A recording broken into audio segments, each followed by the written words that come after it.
जमा. त्या बत्तट डोक्याने मला सांगायचे की अफजल गुरुची केस चालली ना, वकील मिळाला, पूर्ण कोर्टामध्ये त्याची केस सुनावणी झाली. खालचं कोर्ट, वरचं कोर्ट आणि सर्वोच्च न्यायालय, या सर्वोच्च न्यायालयाने अफजल गुरुला फाशीची शिक्षा सुनावली. मग ती शिक्षा अजून का सुनावली गेली नाही, तिच्यावरती अंमलबजावणी का झाली नाही? कुठे होती तेव्हा शिवसेना? कुठे विरोध केला होता आम्ही? आमचा विरोध न्यायालयाला नाही ना वकिलाला, आमचा विरोध या सरकारी भ्रष्ट नीतीला आहे. आणि पहिल्यांदा अफजल गुरुला फाशी द्या आणि मग तसा आपला वकील द्या. नाहीतर हे सगळं असंच चालू राहणार आहे. आणि तसा आपला सुद्धा ज्यांनी पकडलं, ही भावना केवळ माझी एकट्याची नाहीये, तुमची आहे की नाही? तुमच्या मनामध्ये हे प्रश्न आहेत की नाही? जो कसाब आणि त्याची टीम आपल्या सार्वभौम देशाच्या सुरक्षा आणि सुव्यवस्थेच्या चिंधड्या उडवतो, घरामध्ये घुसतो, धाडधाड गोळ्या घालतो, बॉम्ब फेकतो आणि वाट लावतो, त्याच्यावरती काही आपली प्रतिक्रिया आहे की नाही? आणि जसंही मी तुम्हाला शेतकऱ्यांचं उदाहरण दिलं, जसं हिरानी तांडलचं उदाहरण दिलं, तसंच आणखीन एक सांगतो घटना. पुन्हा 2 लहान मुलांचीच आहे. 2 लहान मुलं, एक दीपाली चित्तेकर 10 वर्षाची मुलगी आणि तिचा भाऊ राजू हा 8 वर्षाचा. तो बुलढाण्यात आला होता दिवाळीच्या सुट्टीमध्ये. त्याचे आई वडील दोघांचे मुंबईमध्ये मोलमजुरी करतात. दुसरं काय वाटायला, मोलमजुरी, काबाड कष्ट करतात. पैसा जमवून बिचारे काहीतरी करत असतील. 2 मुलं मामासोबत दिवाळीच्या सुट्टीमध्ये आई वडिलांना भेटायला आली. आई वडिलांना भेटली, सुट्टी संपवून पुन्हा शाळेसाठी गावाला निघाली आणि रेल्वे स्टेशन मध्ये गेल्यानंतर गाडीमध्ये बसायला जातायत, गाडीची वाट बघतायत. तेवढ्याच पाठीकडनं हा कसाब आणि त्याचा नरारम दुसरा साथीदार घुसला. हातामध्ये AK-47 घेऊन खाड गोळ्या घालत घुसल्यानंतर जीवाच्या आकांताने दोन्ही पोरं त्याच्या मामाला चिकटली. मामाने सुद्धा त्यांना दोघांना घट्ट आवडून घेतलं आणि जो धावत सुटला. पण तो किती धावणार थांबतो? 2-4 पावलं धावतोच तेवढ्यात पाठीकडे यांची जी घोड्याची फैर जडली. तिघच्या तिघ, 2 छोटी कच्ची बच्ची आणि त्यांचा मामा क्षणाघात शरीराची चाळण होऊन गतप्राण होऊन खाली पडले.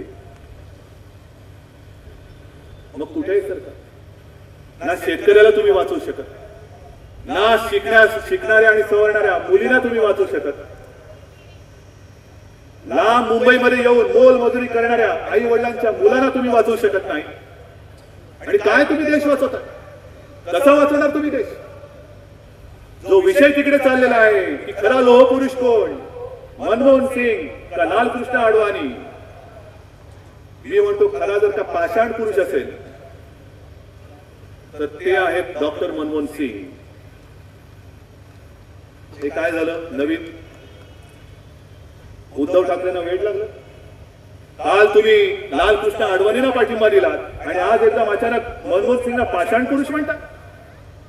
का नाही म्हणायचं? हे समोर सगळं घडताना अरे एक वेळ दगडाला पाजर फुटेल पण मनमोहन सिंगला फुटतच नाही, हा असा पाषाण पुरुष. कुठे मनमोहन सिंगच्या डोळ्यामध्ये अश्रू आले? कोणाला काही पडलेलं नाहीये. मग सगळेजण म्हणतात की मराठी पंतप्रधान होय. ज्या वेळेला राष्ट्राध्यक्ष प्रतिभाताई पाटील, एक महाराष्ट्रातली पहिली महिला, आपल्या या देशाच्या स्वातंत्र्यामध्ये प्रथम राष्ट्राध्यक्ष व्हायला निघाल्या, शिवसेनेने उघड पाठिंबा दिला. आम्हाला अभिमान वाटतो. आणि आम्हाला आज सुद्धा एक स्वप्न आहेच. जसं आता आम्ही लालकृष्ण अडवाणीजींना पाठिंबा दिलेला आहे, मराठी पंतप्रधान पदाचं स्वप्न आहेच. पण याचा अर्थ केवळ एकमेव शरद पवार हे मराठी आणि बाकी सगळे अमराठी असा होत नाही. ज्या व्यक्तीला एक खातं सांभाळता येत नाही तो एकदम देशाचा पंतप्रधान होणार. आणि हे दुर्भाग्य आपल्या महाराष्ट्राच्या माथी काय येतं? महाराष्ट्रामधून जेवढे मंत्री तिकडे बसले त्यांचा कारभार तुम्ही आठवा. अभिमान वाटेल असा एका तरी मंत्र्याचा कारभार आहे का? शरद पवार कृषी मंत्री, पण महाराष्ट्रामध्ये देशात जेवढ्या शेतकऱ्याच्या आत्महत्या झाल्या असतील त्यातल्या सगळ्यात जास्त आत्महत्या ह्या माझ्या महाराष्ट्रामध्ये. सुशील कुमार शिंदे ऊर्जा मंत्री, पण देशामध्ये जेवढा काळोख असेल त्याच्यात सगळ्यात जास्त काळोख कदाचित महाराष्ट्रामध्ये. मुरली देवरा हे पेट्रोलियम मंत्री आणि आपल्या देशामध्ये सगळ्यात जास्त महाग पेट्रोल आणि डिझेल महाराष्ट्रामध्ये आणि मुंबईमध्ये शिवराज पाटील महाराष्ट्राचे. पण आतंकवादी घुसत असताना हे तिकडे कपड्याला इस्त्री करत बसले होते. इकडे शेतकरी नागवला जातोय, कामगारांची घरं उद्ध्वस्त होत आहेत आणि हे 3-3दा 4-4दा सूट बदलून तुमच्या समोर येत आहेत. काय माणसं ही? अशी माणसं पुन्हा तुम्ही डोक्यावर घेणार आहात? ही माणसं अशी? सरकार कसं असायला पाहिजे? मागे कोणतरी म्हणालं होतं की जर का पायाला ठेच लागली तर मस्तकात कळ जाते, तोंडातनं पटकन आई ग येतो. आज हा माझा शेतकरी आहे, कामगार आहे, महिला आहेत, हे तर आयुष्यभर ठेचा खात आहेत, पण सरकारला काय पडलेलंच नाही. जणू काय तुमचा आमचा संबंधच नाही. आता निवडणुका आल्या आहेत, आता आम्हाला पुन्हा मताची भीक द्या, म्हणजे पुन्हा एकदा तुमच्या डोक्यावरती आणि आयुष्यावरती आम्ही वरवंटा फिरवायला मोकळे, अशा निर्लज्जपणाने ते फिरतायत. आणि ही सगळी सोंगाडी माणसं सगळीकडे आता फिरतायत. विदर्भामध्ये मी गेलो होतो, मराठवाड्यात गेलो होतो. विचार नाही, कृती नाही, म्हणून सिरे तारका आणि ताऱ्याने घेऊन फिरतायत. मत द्या, मत द्या, मत द्या. तुम्हाला यावेळेला मत पण नाही मिळणार आणि किंमतही नाही मिळणार. हे सगळे विषय हे फार महत्वाचे. आज आपल्या देशाला एका मजबूत सरकारची गरज आहे. हे विषय जे आहेत ते फार महत्वाचे आहेत. शेजारच्या पाकिस्तानमध्ये संपूर्ण अराजक आहे. तालिबान पाकिस्तान ताब्यात घेतो की काय अशी शक्यता आहे. आणि दुर्दैवाने जर का पाकिस्तान तालिबान यांच्या ताब्यात गेलाच तर कसाब सारखी जी पिलावळ आहे ती आपल्या देशाचे लचके तोडल्याशिवाय राहणार नाही, हे लक्षात ठेवा. आणि अफजल गुरुचे चोचले पुरवणार, कसाबचं चोचले पुरवणार हे ना करता सरकार ना स्वतःची खुर्ची वाचू शकेल ना माझ्या देशाला वाचू शकेल. म्हणून आता आपल्याला निर्धाराने उठावंच लागेल आणि शिवरायाचा हा पवित्र भगवा दिल्लीच्या तख्तावरती लावावाच लागेल. हा निर्धार आपल्याला करावा लागेल.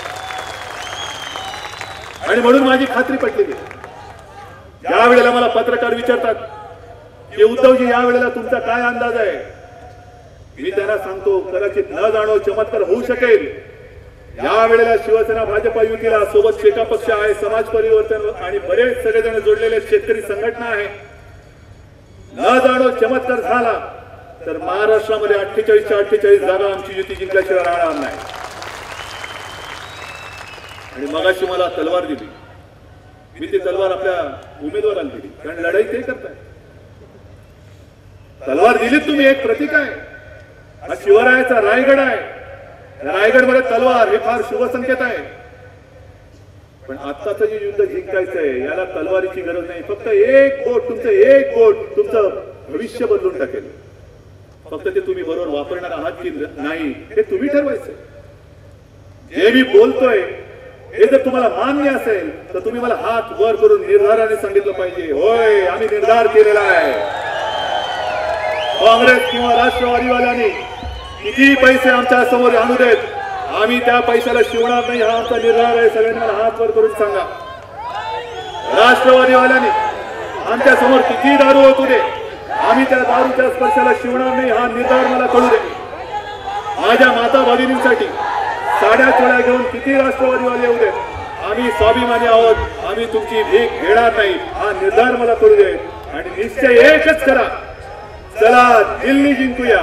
जय हिंद, जय महाराष्ट्र.